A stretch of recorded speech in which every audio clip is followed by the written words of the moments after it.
Welcome to this episode of Never, Rarely, Sometimes, Always, the show that reveals the lives, loves and disappointments of groundbreaking researchers and academics. We'll spare none of the details and delve deep into what makes thinkers within our school tick. This is a raw and unedited insight into the fascinating inner lives and thoughts rarely shared by some of the most fascinating people in our community, scholars. This series is brought to you by QUT's School of Public Health and Social Work. You can find us on Facebook, Twitter and Instagram. Today in this special HDR edition of the show, we have 3 PhD candidates from our school. Some of the most innovative and groundbreaking research from the university sector comes from daring PhD researchers like the ones we have on the show today. So that's why I was keen to have a chat with them about their experiences. Before we get rolling, I'll introduce them. First up, we have Esha Lovrick, whose PhD research employs a critical analysis of the therapeutic alliance in spinal cord injury rehabilitation. Her research foregrounds the voices of people with spinal cord injury to increase knowledge on how to reduce discriminatory social and political barriers for people with disabilities. She's currently in write-up and hoping to have her final seminar in November. Good luck with that, Esha. Terry is Anawan and Wiradjuri PhD candidate. Wiradjuri, sorry, I forgot the emphasis on the A. PhD candidate at whose dissertation asks Aboriginal and Torres Strait Islander peoples about blood, what they think, feel and believe about blood, and what information they would like health professionals to know about their thoughts, feelings and beliefs about blood. This is a question that no one has ever asked before. So far, Marie says the response from the people she has spoken to about this project has been one of, you actually want to know that information? No one has ever asked us before. And finally, John Cowkey is a PhD student studying the interactions of climate change, food security and health. John's research took him to the remote island nation of Kiribati at the forefront of climate change, where he investigated the impacts of the increasingly worrying effects of climate change, a consequence of anthropogenic warming. He's in the last stretch of his PhD, writing his thesis and struggling to get his papers published on time due to coronavirus delays. Who'd have thought? So let's get started with these guys. But before, I just want to add that during our pre-show chat, this conversation looks as though it's going to be really useful for people who are thinking about doing a PhD and for supervisors of PhD candidates. And it's also a really great chance for our broader audience to get to know these terrific people and their work. So let's get started. Let's start with you, Esha. Can you tell me about your hot beverage? Because this is how we always start the show, and what cup you're drinking it from. Okay, so my cup is very exciting. It's plain and blue. But for me, the reason why I use that cup, I always pick that cup every single day. And I think maybe, I don't know, haven't looked up the science behind colors or what light blue does, but there must be something, because when I grab it, I think it's some sort of calming feeling with my, quite busy life. I have a lot of things going on. I have 2 little children. I'm doing a PhD. I teach and work on other projects as well. So I don't know, I have quite a busy life. So I think that draws me to some sort of calmness. And I'm drinking tea today. And that as well just makes me feel a little bit calm before I have to do all the different things that I do in my days. Whatever gets you through the night, Esha. If it's blue, then... Marie, what about you? I have a pink cup today and I've got decaf coffee. I bought an espresso machine when I first moved out into my unit, and I think it's just, in the end, it's what cup I end up with at the end of the day, like, because I haven't washed up or I haven't put the dishwasher on. So there's a few cups that float around, but I certainly like the pink ones, obviously. So pink, my clothes, pink background. I have a house full of boys, so pink is good because it means it's mine. I think having dishes on the sink might be a fairly common experience for PhD candidates. Has that been your experience, John? Many dishes on the sink? No, I actually tend to be quite regular with washing stuff, like really making sure I'm in a clean environment and everything of the sort. So I think, yeah, in general, I think I'm quite the house person, you could say. Like I really want to make sure my surroundings are clean and, you know, a place where I can work from, especially during this time. Yeah. Yeah. Yeah. Okay. Well, we might talk a little bit about strategies that you use to get through, and that might be one of them for you, John. So tell us about your cup. So my cup is this cup, which is a blue with a white design. I quite like it because I think it's very. One thing I'm fascinated by here. I'm from Malta. I'm not Aussie, but I'm fascinated by Aboriginal art, and you know they use a lot of dots and circles, and I found this really nice. But another thing is it's actually broken and fixed with duct tape. Duct tape solves everything. And in my experience, it's just that, you know, I think it also reflects a bit my worldview. If it's broken, fix it, don't throw it away. And I think it's important to apply that even for the world, you know. We live in a world where, you know, something's broken, you throw it away. And nah, you can still use it. You just put a bit of tape on. So there you go. Okay. Oh, and what I'm having the ultimate hipster tea. I'm having honey, chamomile, and vanilla tea because it's calming. Wow. Okay. I've heard rumors, John, that duct tape will also hold together a thesis. Is this true? Oh, well, if it holds together planes in Kiribati, where I studied, I'm not kidding, it should hold a thesis, yes. I'm keen to know more about that. Yeah. For my own safety. But Marie, No, I'm thinking that too. I'm like, what? You mean duct tape on a plane? Yeah. Like, nah. Yeah. so when we think about, and we were talking about this in the pre-show chat, that the kind of myth or the stereotype of the PhD student is, you know, someone straight out of undergrad, the 20-something person who is perhaps single, and very few life responsibilities, maybe on scholarship. And I wanted to hear from you all, like, how did you find yourselves here?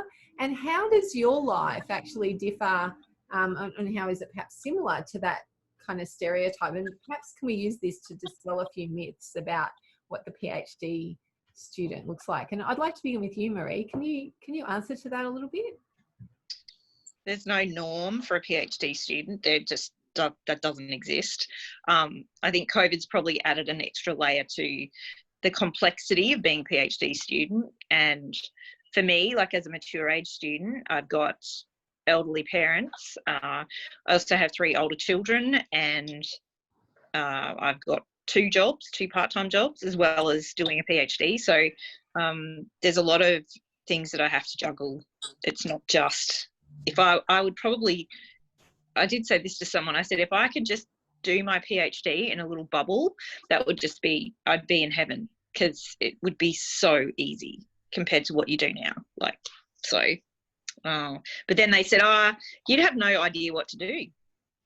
Like, you'd be sitting there wondering what you're supposed to do if you didn't have everything else going on. So, yeah, interesting. So there are a lot of women who are coming to PhD programs later in life because they may have raised children, or they may just be looking for a career change, or you know, numerous examples of why they might be heading our way. So yeah, it's good to kind of keep in mind that we don't always fit the mold. And how did you find yourself here, Marie? Like, what were the circumstances that led to your decision to kind of make that big step into PhD?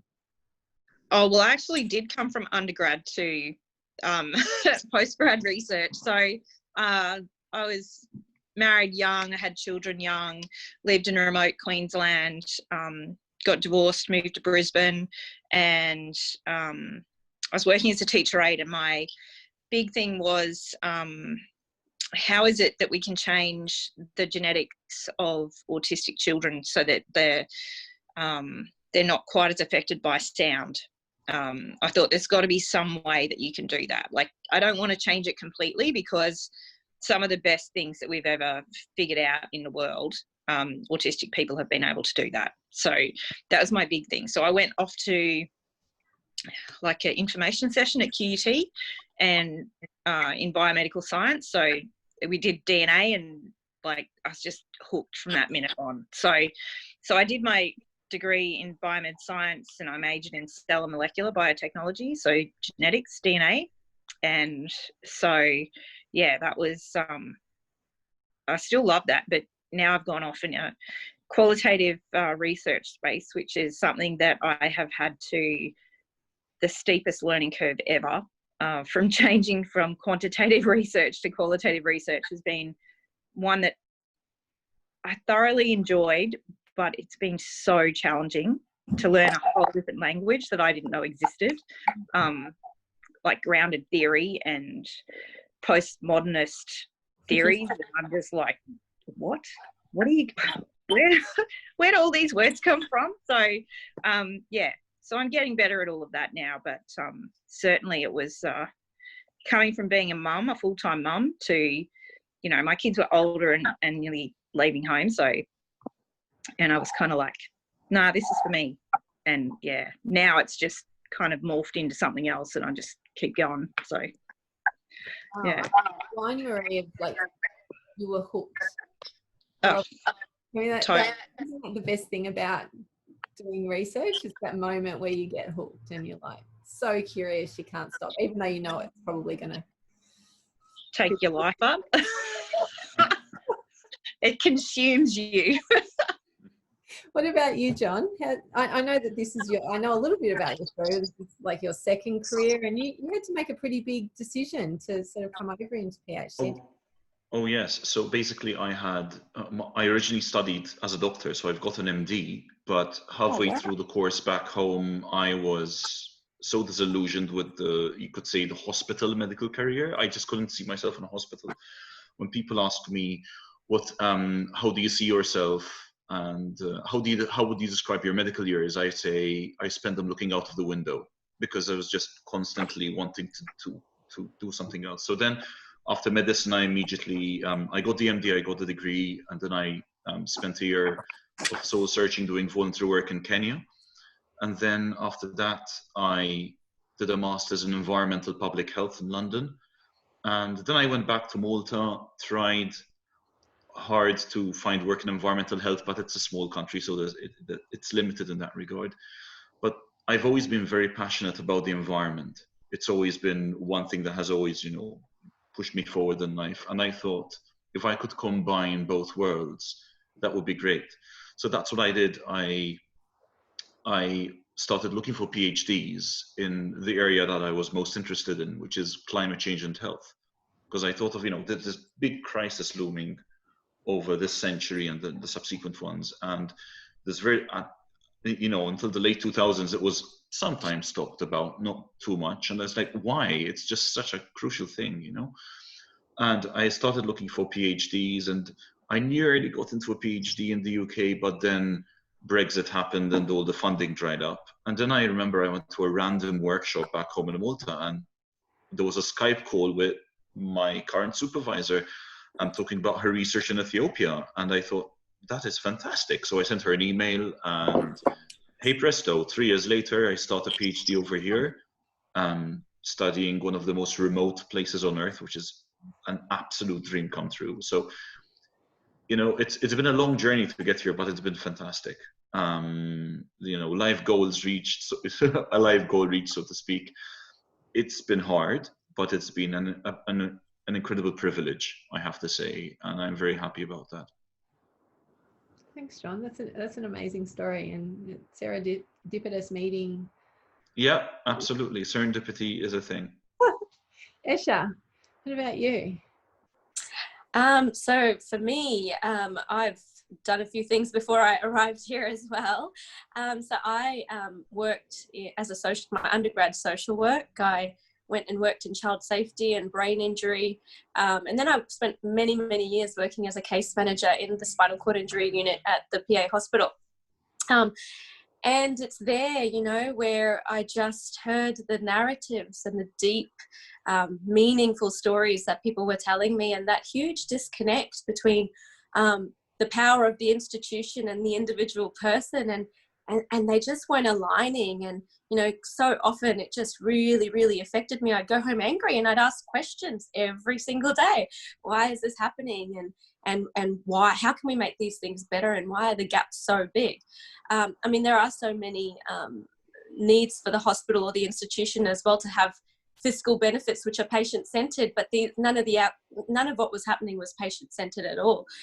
So for me, I was just questioning policy, government, political issues, power, really. And a lot of that comes from probably my own experiences from growing up as well. You know, my parents were immigrants. I came to a Western model or a Western way of living, and I needed to really fit in and be heard. And so this sense of injustice always, or justice, and power and how that worked, it was always there anyway. So for me, I wanted to find out about how I could maybe improve the lives of people who go through spinal cord injury rehab, and see some better outcomes and more person-centered outcomes. And I just picked up the phone actually and called QUT, because at the hospital we didn't really have any options for research in that way. So you always do, I just try and find out stuff by talking to people, which I really, really advocate for, by the way. So if you're ever thinking about something or questioning and you don't know what to do, just start calling people and talking, and you learn so much. And so I picked up the phone and called QUT and I said, you know, how can you help teach me how to do this research? And I actually spoke to one of the professors there, and they talked me into doing a PhD. So here I am, and I'm not leaving, it looks like.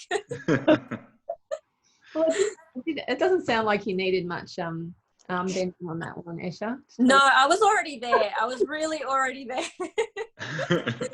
Well, this is really interesting what you say about your cultural background and your kind of foundations in like lived experience of dealing with power structures and that kind of thing. And I'm interested in finding out from Marie and John, to what extent have those sort of lived experiences driven your research as well, or have they at all?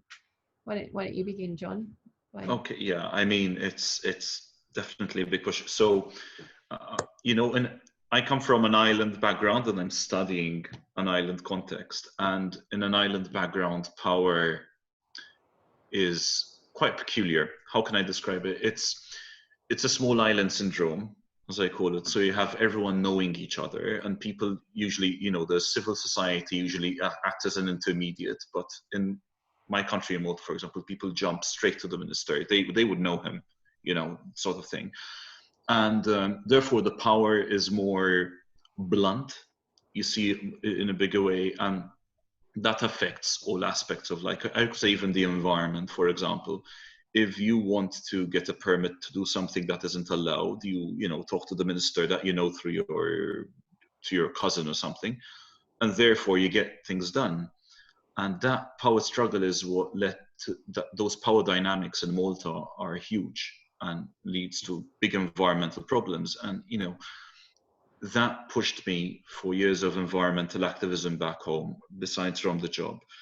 And, you know, going to study in Kiribati, I can see also the power struggles. I had some difficulty trying to get into Kiribati, which maybe we'll talk about later. Often, yes, these power struggles lead to injustice, and that injustice is something that always drove me forward to work on these issues. So yeah, it plays a big part of the narrative. Sure. And what about you, Marie? Any sort of lived experiences with dealing with power that have driven you? I think that, as one of my bosses says, it's like, you know, everyone. Like anywhere he goes, the first question they always ask is, "Oh, how's Marie going?" And he's like, oh, "Well, I didn't mean to." But yeah, they all know who I am, and like that he was not expecting other people to know. And I think it's like, just talk to someone. Just go out and start talking. Like, that's the thing. That's probably how my project first started, was like, did anyone actually think of asking people? Yeah. go and do. You can't just go and before you even ask. So for me, that's the big thing, is saying to people, yeah, not so much Indigenous people, but, you know, challenging that Western academic that you have that thinks this is how we need to work, or this is how it should be. And that's where it's like, no. Yeah. Go back to ground level, and you need to go and talk to people and find out what they want. And when that happens, then I think you can make real change. But until that happens, it's it's sometimes very frustrating though, because you feel like you bang your head against a brick wall, because people are still living that Western academic paradigm and going, oh no, this is how you do it. And I'm like, nope, not doing that way. So I think there's a lot of people that have been like, oh, we didn't really think that you would be that, I wouldn't say annoying, but, you know, when you want to push the boundaries, but you want to get your point of view across in the best possible way, and it's not just for you that boundary is being pushed, like you're doing it for other people. And I think sometimes that's really hard it's hard trying to work out your way around the system. Is probably like John says, it's the system that you try to work your way around. And sometimes there are different ways to do it. Some ways work better than others, but you just have to sometimes muddle your way through, and then all of a sudden it'll just work, and you're like, oh, how cool was that? That was not what I was expecting, but you know, this is the outcome of, or think that we should get. Yeah. Does that make sense? No. And also, if I may say, to challenge a perspective. There's a power dynamic there. I had an experience. So, for example, something very small about my research. Many countries in the Pacific have very high rates of non-communicable diseases, diabetes, hypertension, etc. And it all comes down to their food system. You know, if you have problems in the food system, like if you can't find healthy food, you're going to eat unhealthy food. And I had once attended a workshop, and there were these very good professors, but they were talking about the way to deal with the problem is to diagnose, to increase diagnosis of diabetes and so on. And at one point I was like, you're not solving the problem. The problem is the availability of food. Just by catching more people with diabetes, you're not doing them any service in the end of the day. So sometimes it's good to challenge the paradigm that sort of dominates the narrative. Absolutely. And I'd love to add to that a little bit as well. And Marie, I heard what you're saying, which is like really, it's really important to privilege the voices of silenced voices, and give some resistance and pushback, because the same in my space of my research. I mean, what you have is, you have these voices of people who are supposed to be the benefactors of these spaces, who aren't actually involved, and their voices are not included or privileged.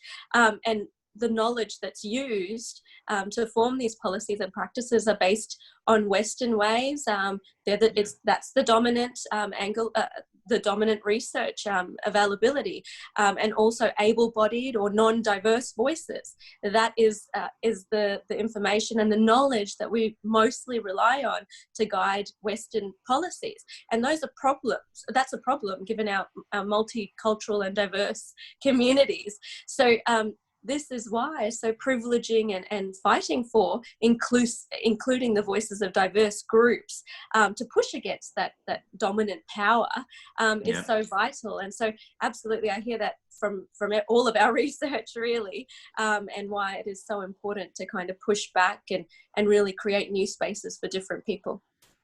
And I think, and the other thing that I is that it doesn't matter to me who someone is. Like a lot of people are like, oh, you can't go over there and talk to that person because, you know, they're really important or whatever. And that's where I just go, you know what?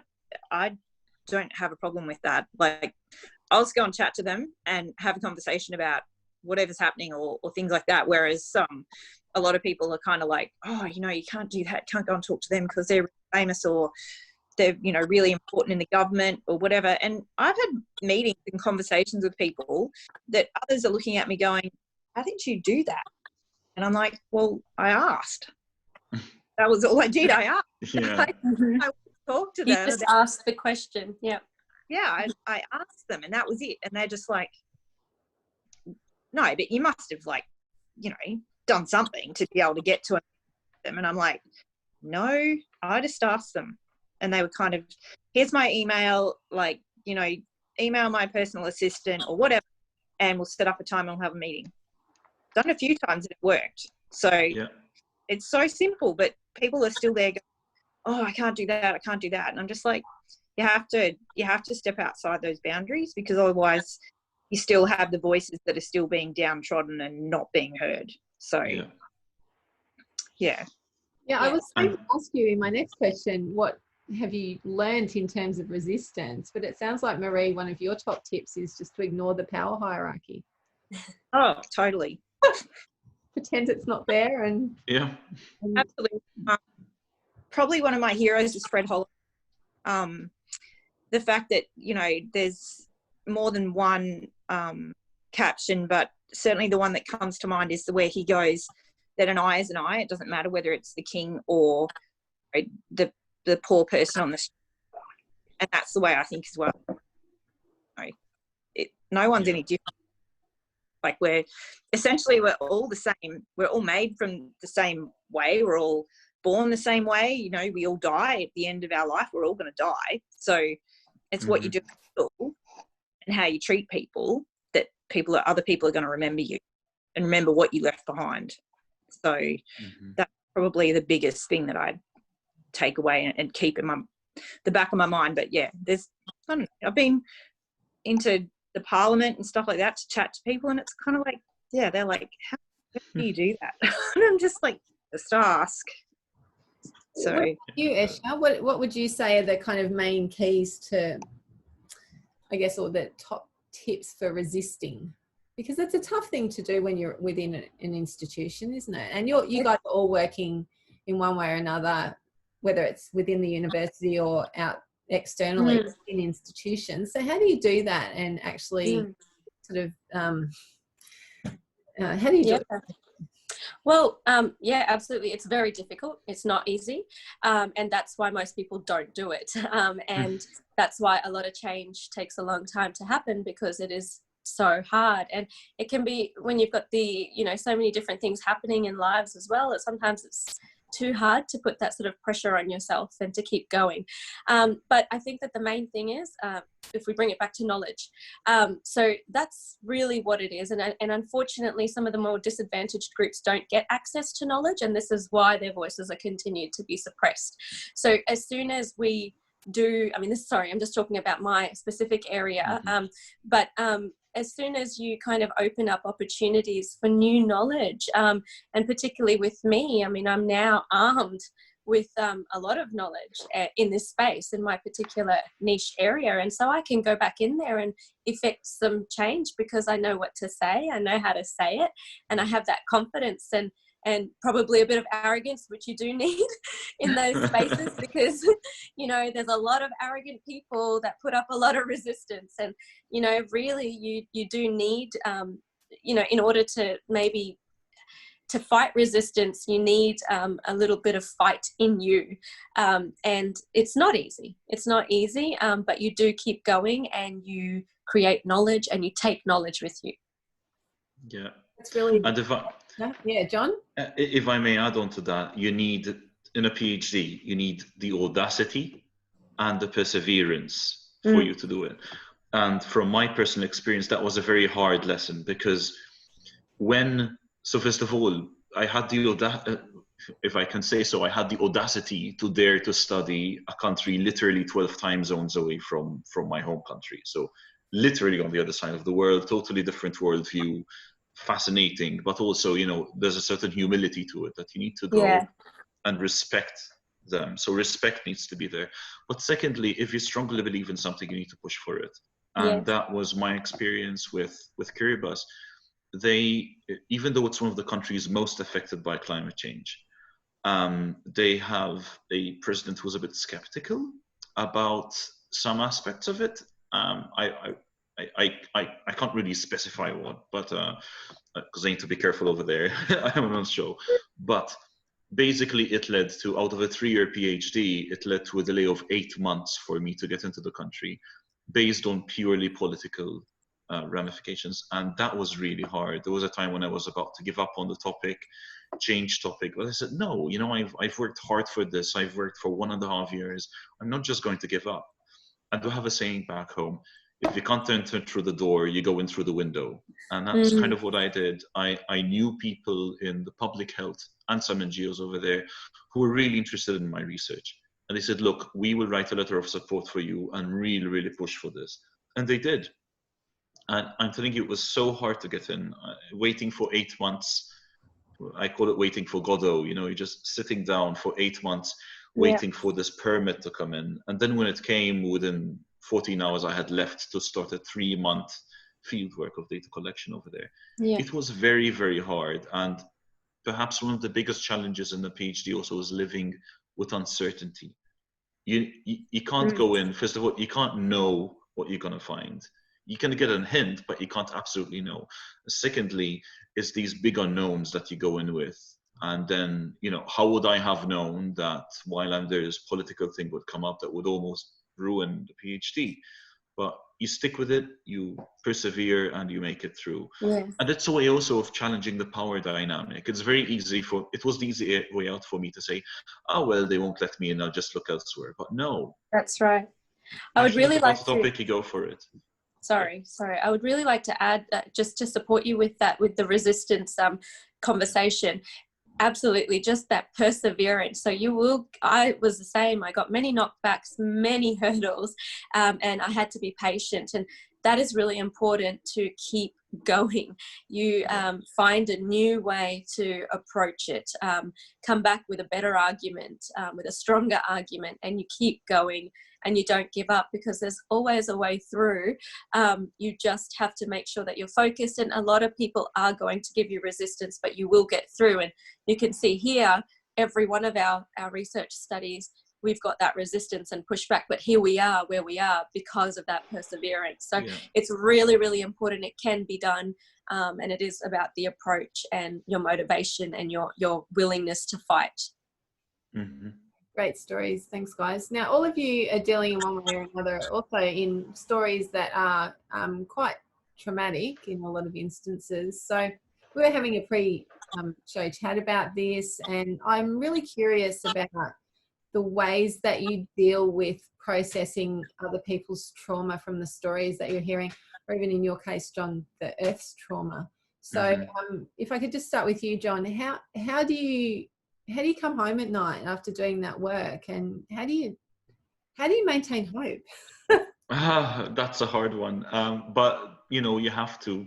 You do have hope. I mean, okay, how do I do it? I remember in Kiribati when I was there, and I'm in this slightly ramshackle place where I was staying, and you know, no flushing toilet.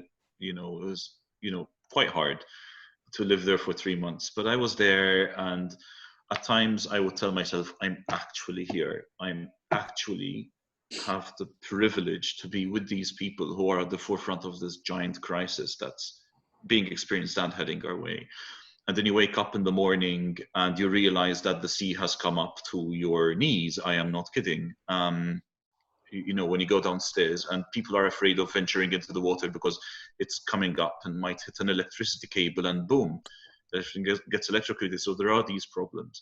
How do I maintain hope? Well, first of all, it is looking at the people you're working with and saying, I am doing this for not just for me, but for them. I would like my work to make a difference, and I think that is key. Secondly, it is also to recognize that in a very tiny way, but in a perhaps significant way, the work I'm going to do might improve the way of life. Or might improve their health, for example, in my case. How do I deal with traumatic stories? That can be hard sometimes. I remember when I was there was a king tide. These things happen, but they're getting worse. And you know, you're talking to someone and they say, I've never seen the sea come up till here. you know, like I remember when I was a kid, I used to play over there, and now the place doesn't exist anymore. So there's this story of loss, of worry, of concern. What am I going to do? Then you look at the politics of, you know, places like Australia or the United States, and the way they you know, there's an arrogance in the politicians' way, and it makes, you know, you have to channel that anger. You have to learn to channel that anger in a positive, constructive way. And you know, it's not by saying, "Oh, things will be okay." You know, I'm not a person of false optimism, but there's a saying from, I'm going to quote scripture here, if I may. You will bear witness to the truth, and the truth will set you free. And that is something that I think is very beautiful, actually, because when you hold on to the truth, something, or an approximation of the truth that you're getting to, you're absolutely certain of it. I think it's good to say nothing will stay in your way in that regard, be it from your research outcome or something you're passionate about, or a social justice issue that you care about. And I have to say, there were times when, you know, I would watch a documentary about Kiribati and they just pause it and I cry, because you have to allow the pain to get to you. But at the same time, it's also important to say, at the same time, it's a beautiful culture, they're beautiful people, and you're doing all you can to help them. So there's that humble privilege, in a sense, that sense of humility, and also knowing I'm working with these people who are the most vulnerable and at the forefront of this crisis, and that can be a very beautiful experience. I like the way you contextualize that, John. Thanks for sharing. I'm sure that helps a lot of people. Marie, what about you? How do you deal with because I'm sure you have your fair share of experiencing trauma in hearing the stories?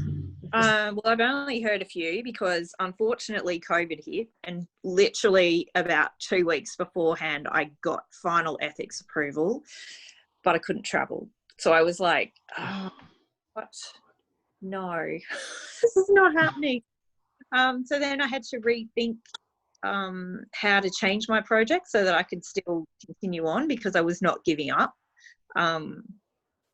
But yeah, I think it was heartbreaking at the time, because I was like, oh my gosh, this is not for me. It's never been about me, for other people. I'm just the vehicle they can use to get their voices out. So, yeah, and so you kept up conversations with people, and some of the traumatic stuff that happened, and those things are just like,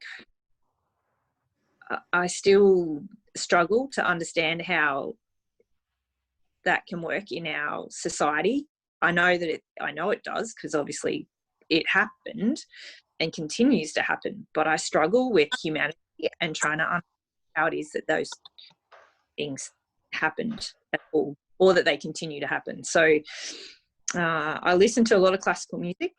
I play, I started learning the violin. I walk a lot. That's awesome. Yeah, a lot of like crafty stuff. Like I draw. Yeah, a lot of stuff like that. I try to read as well, like, and just sit and be still. So one of the things that I really do find comforting is if I really need to be grounded, then I'll, duck out to the park, walk around with my feet without my shoes on grass. So kind of getting back in touch with yourself. But yeah, it's a challenge. And sometimes it's, you might end up with one of those stories, and then all of a sudden you've got something else that'll happen, that, something's happened with one of my kids or my parents, or somebody else needs my help. And I'm just thinking, wow, can someone just cut me some slack for 5 minutes? Like, I don't want to hear from anyone. And then you're like thinking, oh, can someone like text me or what? Because now I'm feeling a bit lonely. But yeah, there's times when people kind of, you feel like you're overpowered by so much stress that's going on, and things that keep, pounding on top of you. And you're like, and then other days you're kind of like, well, life goes on. And I know that, well, the plan is, obviously, we will plan to think our PhD is going to look like at the end, and how we're going to change the world. Otherwise, we wouldn't be doing it in the first place. But how can I make a difference? How can I make this work for people so that it changes their life?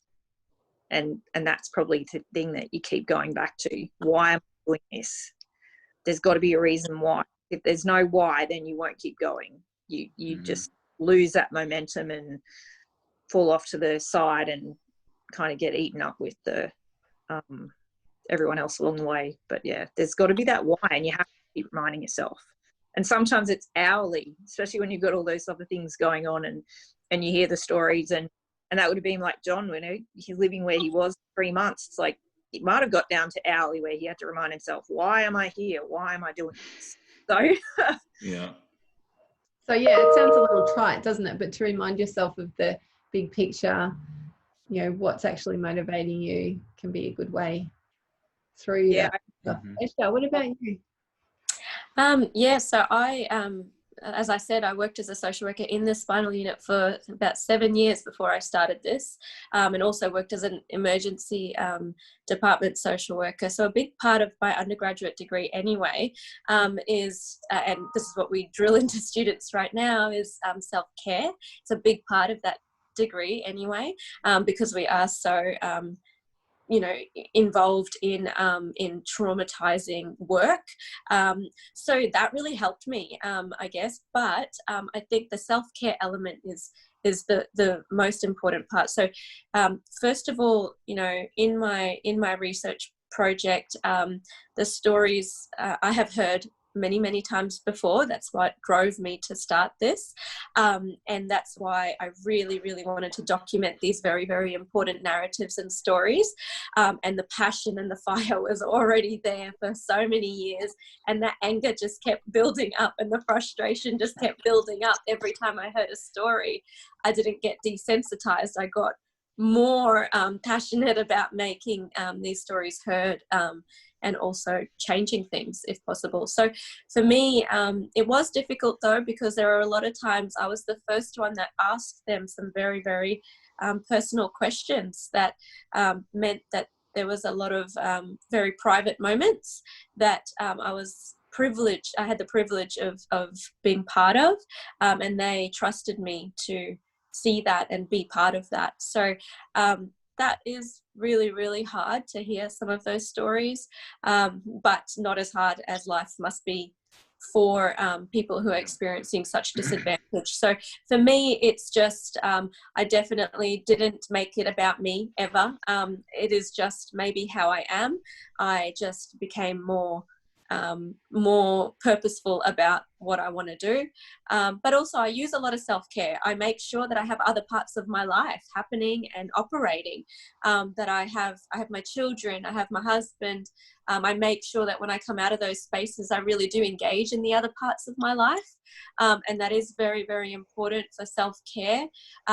For me, I think unlike you, John, you were in a certain space with that, and having to get your data in a certain space which you probably couldn't remove yourself from. But I'm in Brisbane, and my dad, the people that I spoke to were also in Brisbane. My family's in Brisbane, so I was able to reconnect with these other parts of my life that can make me you know, remember that there's other things that are happening, that I can look after myself that way.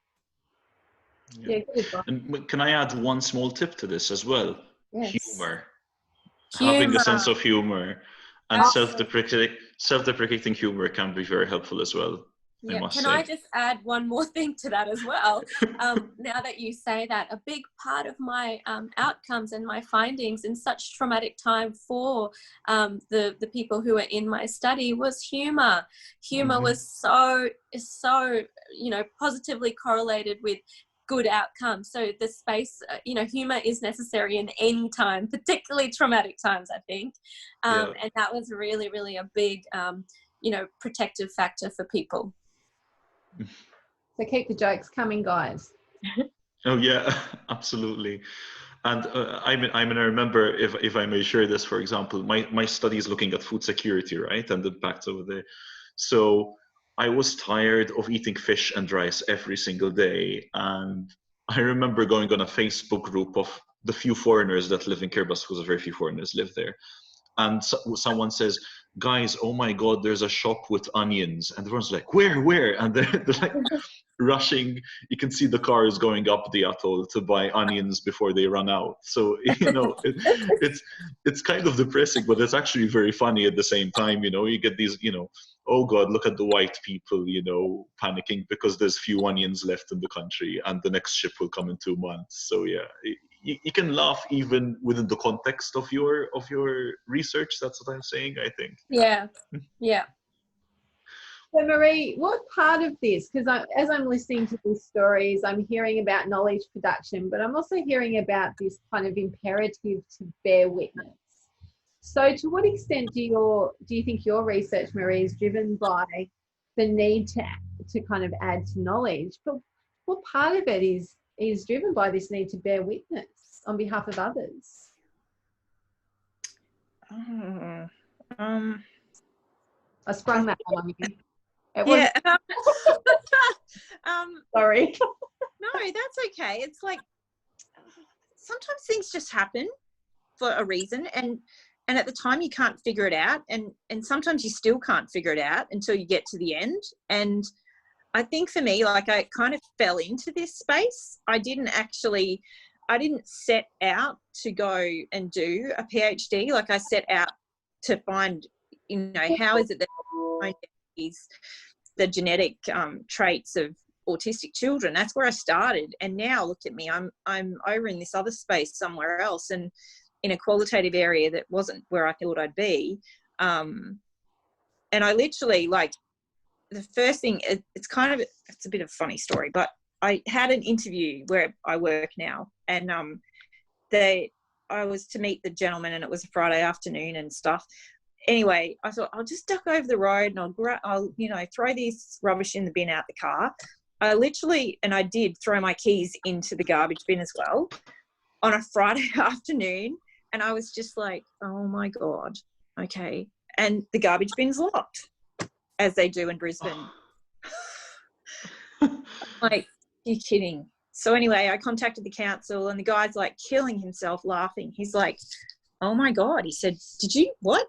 What do you mean you threw your keys into the bin? I said, I literally went to put the rubbish in, but I had them around my finger, and they just kind of flew off into the bin.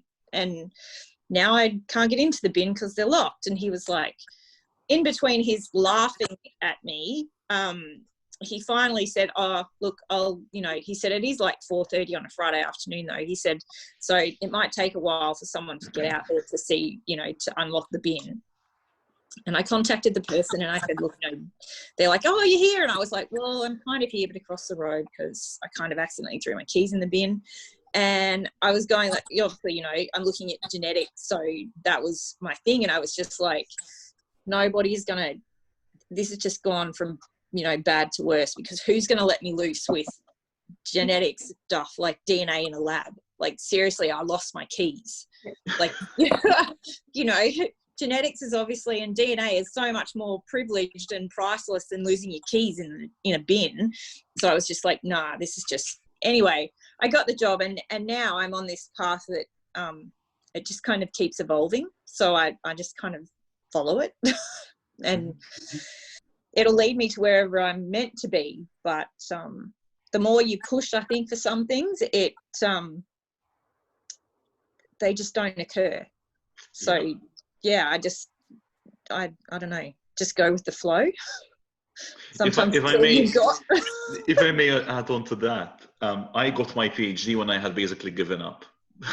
Yeah, exactly. I tried hard for 4 years, and then it had to be a random workshop that led me to start my PhD. So you never know, honestly. No, I mean, seriously, if it had been someone else, I would have been like, yeah, right. Like, if you can't hold on to a set of keys, there's no way I'm letting you loose in a lab with someone's DNA to work some and throw out, because that's just, you're obviously not very careful. And now I'm thinking, actually, hang on, I am. Like, I've raised 3 kids and they're still here. So, sorry. That's always good testimony.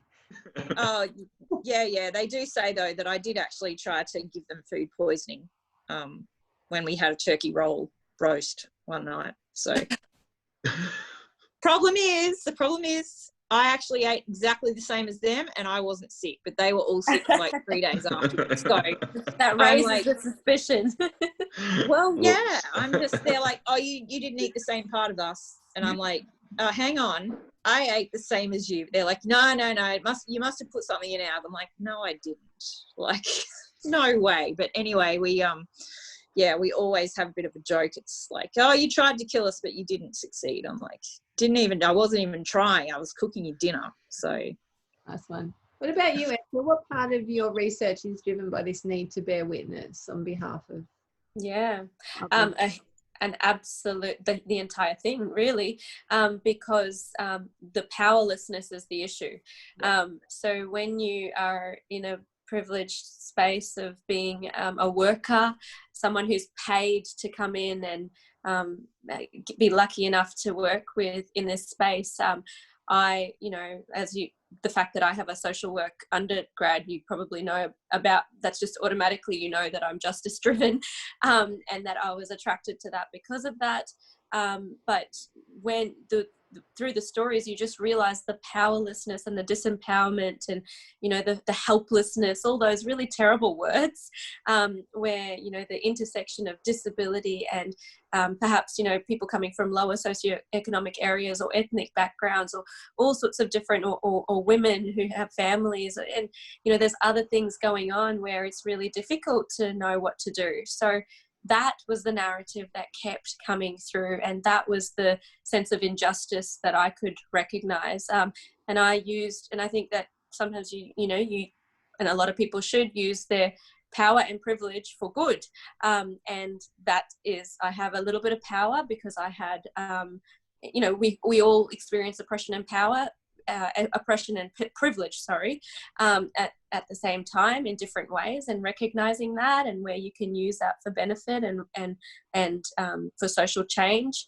And that's what happened in this case is, I am utilizing the opportunities that I know that exist, or the pathways that I know that exist, to be able to tell these stories on behalf of a very disadvantaged group of people who really need their voice amplified. Yeah, thanks, Esha. What about you, John? To what extent are you driven by bearing witness? Oh God, where do I begin? I mean, you go to Kiribati, and let me give you this an example. You've got this wonderful group of people that thousands of years ago traveled across a vast ocean to settle on these islands. Okay, they've built a culture for 3,000 years. They're fascinating. The worldview, is very different from ours. And then you get someone on your Facebook page writing, the question isn't what shall we do for them? The question is, why are they even there in the first place? How do you even begin to reply to that, to such a statement? There's this audacity. It makes you angry, because who are you to think that they are less than you because they live on islands that are up to 3 meters above sea level? They've traveled there, they've lived there, it's their life, and you're telling them, hey, I want to drive my car, so, forgive the word, screw you, you're just gonna, drown, I don't care.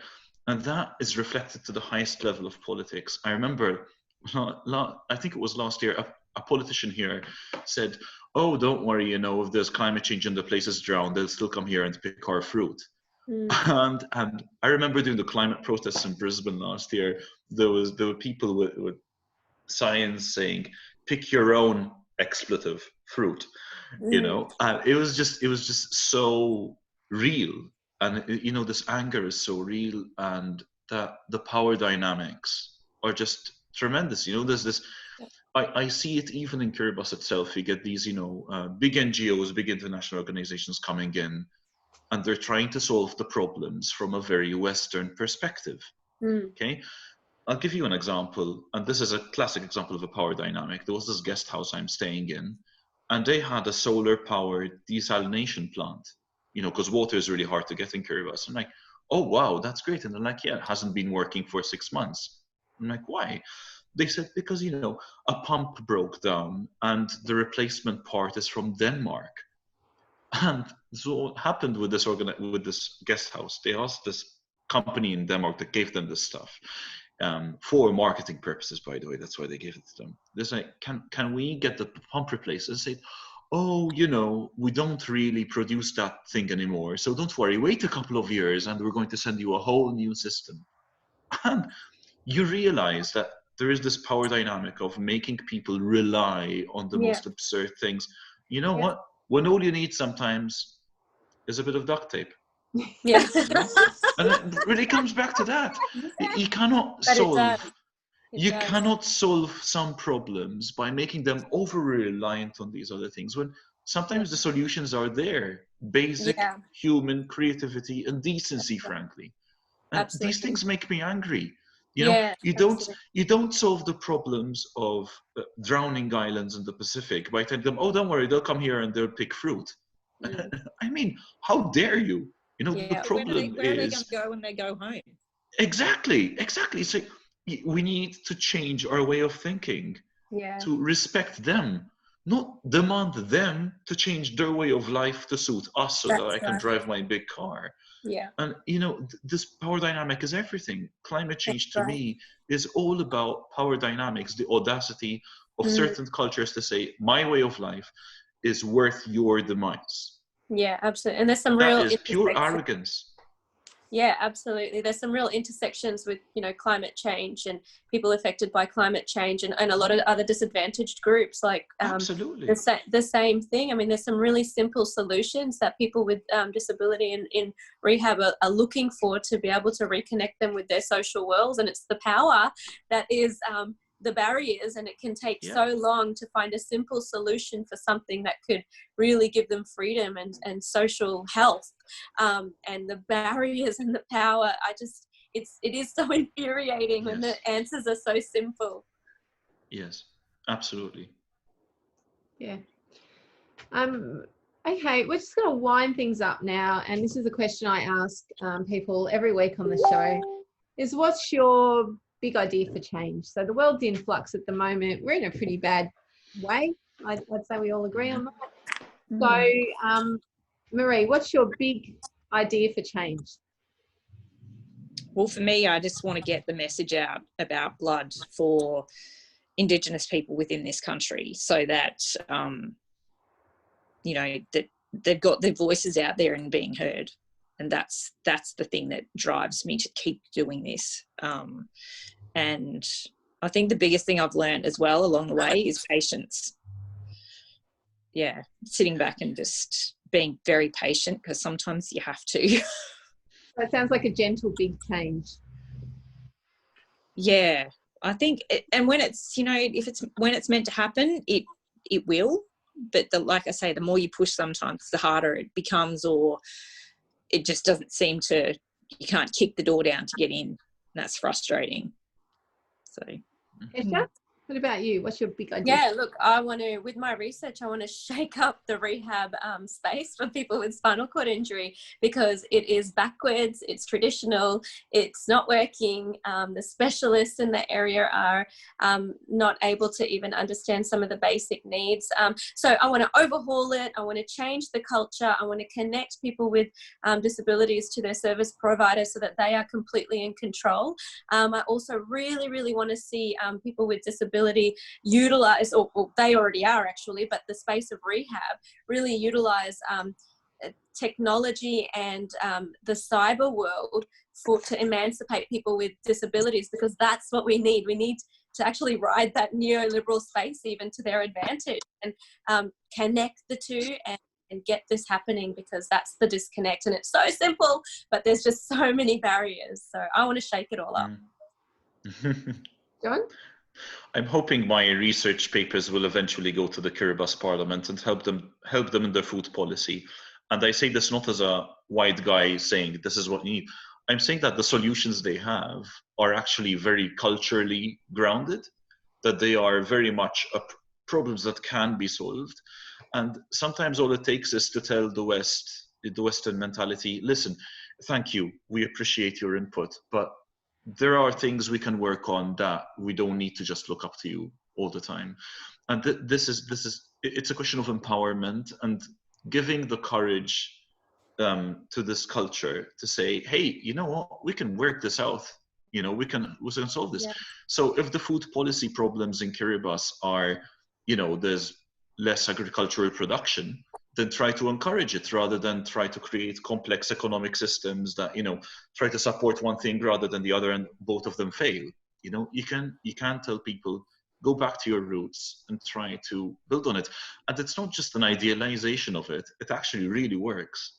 Like, so the big changes, there are big changes happening in discourse, you know. In the 90s, very much the discourse was all about, oh, let's be the Western people helping these poorer countries. And in fact, the narrative nowadays is very much on cashless adaptation. You know, you can adapt to climate change without needing to spend lots of money. You know, rather than building a big seawall that you have to maintain all the time, you can use traditional systems to try to preserve your land, or plant mangroves or things like that. So there are ways of dealing with problems that don't need to be reinventing the wheel, and they can be emulated elsewhere. And that to me is the big change.